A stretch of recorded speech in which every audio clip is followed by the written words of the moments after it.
अस्सलाम वालेकुम व्यूअर्स, मैं हूँ Sitara Nayab and welcome to my channel mother's guide. आज की वीडियो में हम आपको बताने वाले हैं कि अगर आपको पेनफुल मेंस्ट्रुएशन होती है, यानी कि आपको माहवारी में दर्द होती है, तो इस वीडियो को आखिर तक देखिए, क्योंकि हम इसमें आपको बताने वाले हैं उसकी वजूहात और उसका इलाज। अगर आपको मेंस्ट्रुएशन में दर्द होती है तो इस सिचुएशन को डिस्मेनोरिया कहा जाता है। हर महीने आपके यूट्रस अपने अंदर की जो लेयर्स होती हैं उसको हमल के लिए तैयार करती हैं, लेकिन जब आपके एग को स्पर्म नहीं मिलता और एग टूट जाता है तो फिर ये लाइनिंग भी शेड हो जाती है, यानी कि टूट जाती हैं, और उसको तोड़ने के लिए यूट्रस कॉन्ट्रैक्ट करती है ताकि इन लाइनिंग्स को तोड़कर यूट्रस को पुरानी हालत में ले आए। इस कॉन्ट्रैक्शन में जब लाइनिंग उतरती है तो आपको पेन भी हो सकती है, क्रैम्प्स भी पड़ सकते हैं और ब्लीडिंग भी उसकी अंदरूनी वेसल्स से आने वाले खून से ही होती है। अगर तो आपको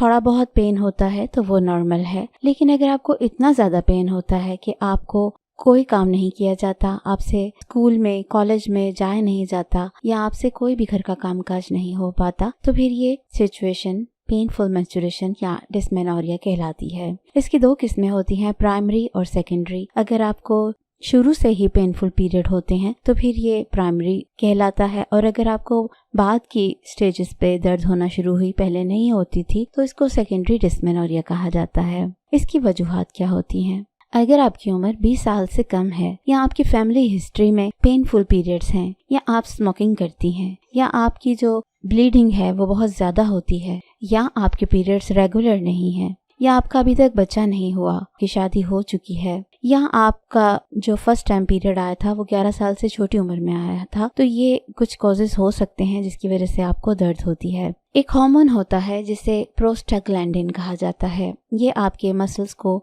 इंस्ट्रक्शन देता है कि वो कॉन्ट्रैक्ट करे और इससे उसकी लाइनिंग्स बाहर निकल जाएं। इससे फिर आपके यूट्रस के अंदर कुछ सूजन हो जाती है, और जैसे जैसे इसका लेवल बढ़ता है तो इस तरह मेंसेस बढ़ जाते हैं, स्टार्ट हो जाते हैं, और अगर ये किसी खास मिकदार से ज़्यादा मिकदार में भी हो तो भी आपको दर्द होती है। इसके अलावा भी कुछ सिचुएशंस हो सकती हैं जिसमें आपको दर्द होती है, जैसे कि pre menstrual syndrome. Pre menstrual syndrome एक ऐसी सिंड्रोम है जिसमें आपको मेंसेस शुरू होने से 1 या 2 हफ्ता पहले ही दर्द होना शुरू हो जाती है, और जब आपकी ब्लीडिंग स्टार्ट होती है तो ये दर्द खत्म हो जाती है। तो इस सिचुएशन को PMS कहा जाता है। दूसरी सिचुएशन होती है एंडोमेट्रियोसिस। इसमें आपको पेन होता है क्योंकि जो आपकी यूट्रस की लाइनिंग है वो यूट्रस के अलावा भी ग्रो करके आपकी फ्लोपियन ट्यूब्स में या ओवरीज में बन जाती हैं, जिसकी वजह से आपको कूल्हों में भी दर्द होता है और आपको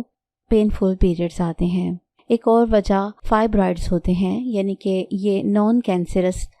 रसोलियाँ या गिल्टियाँ से होती हैं जो कि आपके नॉर्मल मेंस्ट्रुएशन का जिम्मेदार होते हैं, या फिर दर्द की भी यही वजह होते हैं। एक रीज़न SID होता है, यानी कि सेक्सुअली ट्रांसमिटेड डिजीजेस होती हैं जो कि आपको अपने पार्टनर से लग जाती हैं। इस सिचुएशन में भी आपको पेन होता है और पेनफुल मेंसेस आते हैं। एडेनोमायोसिस ये भी एक रेयर कंडीशन होती है। इसमें आपकी यूट्रस की लाइनिंग ज़्यादा ग्रो करके मस्कुलर वाल को टच करना शुरू कर देती हैं, जिसकी वजह से उसमें प्रेशर बनता है, सूजन हो जाती है, इन्फेक्शन बन जाता है और दर्द होती है, और इससे आपको पीरियड्स भी ज़्यादा लंबे आते हैं और हैवी भी होते हैं, यानी कि ज़्यादा ब्लीडिंग होती है। एक और रेयर कंडीशन होती है सर्विकल स्टेनोसिस। इसमें ऐसा होता है कि आपकी जो रहम का मुंह है वो बहुत ज़्यादा छोटा होता है, जिससे मेंस्ट्रुअल फ्लो जो है मुश्किल से होता है, और उसकी वजह से आपकी यूट्रस की वॉल्स में प्रेशर बनता है और आपको दर्द होती है। कुछ ट्रीटमेंट्स आप घर पे इसके लिए कर सकती हैं, जैसे कि आप हीटिंग पैड से अपने पेल्विक एरिया को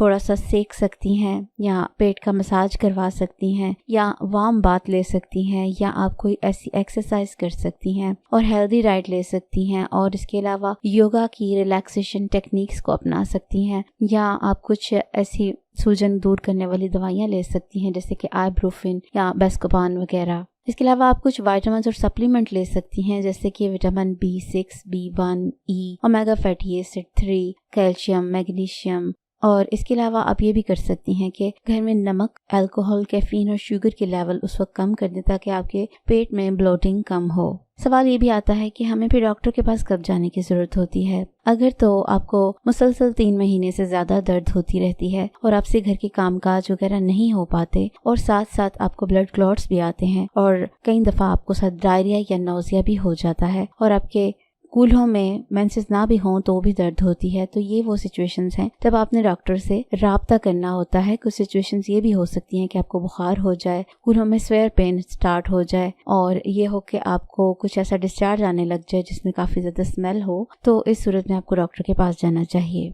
जब आप डॉक्टर के पास जाते हैं तो वो आपका डायग्नोसिस कैसे करते हैं? पहले तो आपका फिजिकल एग्जामिनेशन करते हैं, अगर उनको ज़रूरत महसूस हो तो वो आपका अल्ट्रासाउंड करती हैं, सीटी स्कैन करती हैं या MRI करती हैं और अगर कोई छोटा मोटा मसला उन्होंने लेप्रोस्कोपी के जरिए सॉल्व करना हो तो वो भी कर सकती हैं और उसका टेस्ट भी लिख के दे सकती हैं। मेडिकल ट्रीटमेंट इसकी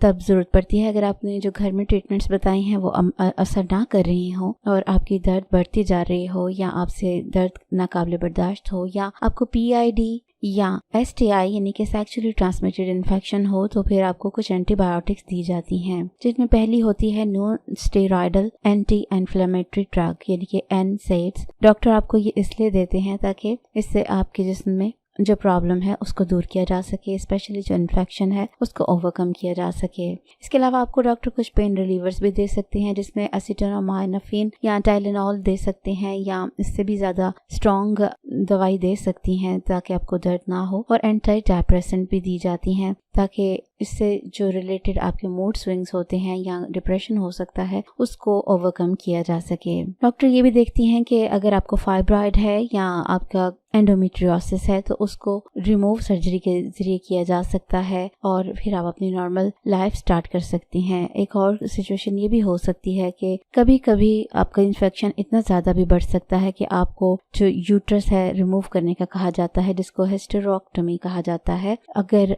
ऐसा हो जाए तो फिर आप आइंदा माँ नहीं बन सकती और ये उन लोगों को भी प्रेस्क्राइब कर दिया जाता है जिनकी ब्लीडिंग बहुत ज़्यादा होती है या जिनको बहुत पेनफुल पीरियड्स वगैरह हैं और उन्होंने आगे बच्चे पैदा नहीं करने या उन्होंने प्लान कर लिया है कि अब वो बच्चे नहीं पैदा करेंगे, तो उनकी ये यूट्रस को रिमूव कर दिया जाता है। कुछ योगा पोस्चर्स भी हैं जिससे आपको दर्द को आराम मिलता है, जिसमें पहली तरीका ये है कि आपने लेट कर टांगे थोड़ी सी इकट्ठी करनी है और फिर उसके बाद राइट या लेफ्ट की तरफ आपने बारी बारी उसको मोड़ना है। इससे आपको जो पैल्विक एरिया में पेन है वो काफ़ी हद तक कम हो जाता है। दूसरा तरीका ये है कि आपने उल्टा लेट जाना है और पेट के नीचे कोई मोटा तकिया या कोई तौलिया वगैरह रोल करके या मोटा कपड़ा रोल करके पेट के नीचे रखना है, इससे आपके क्रैम्प्स का आराम आता है। और तीसरा तरीका ये होता है कि आपने अपनी टांगों को बिल्कुल सीधा ऊपर करना है लेटकर, और अगर आपसे ज़्यादा देर ऐसे टांगे होल्ड ना हो रही हों तो फिर उसको आपने दीवार के साथ सहारा लेकर भी सीधा करके रख सकती हैं। ये जो पोस्चर है ये आप आम रूटीन में भी किया करें, ये औरतों के पैल्विक एरिया के लिए बहुत अच्छा होता है। इससे यूट्रस में खून की सप्लाई अच्छी जाती है और अगर आपको क्रैम्प्स पड़े हों या दर्द हो तो उससे आपको काफ़ी हद तक आराम मिलता है। उम्मीद है कि आपको मैंने पेनफुल मेंस्ट्रुएशन के बारे में तमाम पॉसिबल कॉजेज, ट्रीटमेंट्स और उसके बारे में सब कुछ बता दिया है। इस वीडियो को उन बहनों के साथ जरूर शेयर करें जिनको ये मसला है या जो इसके बारे में जानना चाहती हैं, और अपने बारे में भी बताइए कि क्या आपको कभी पेनफुल पीरियड्स आए हैं, अगर आए हैं तो आप उसके लिए क्या करती हैं। कमेंट में अपनी राय जरूर दीजिए और नई वीडियो आने तक अपना बहुत सा ख्याल रखिए। टेक केयर, अल्लाह हाफिज।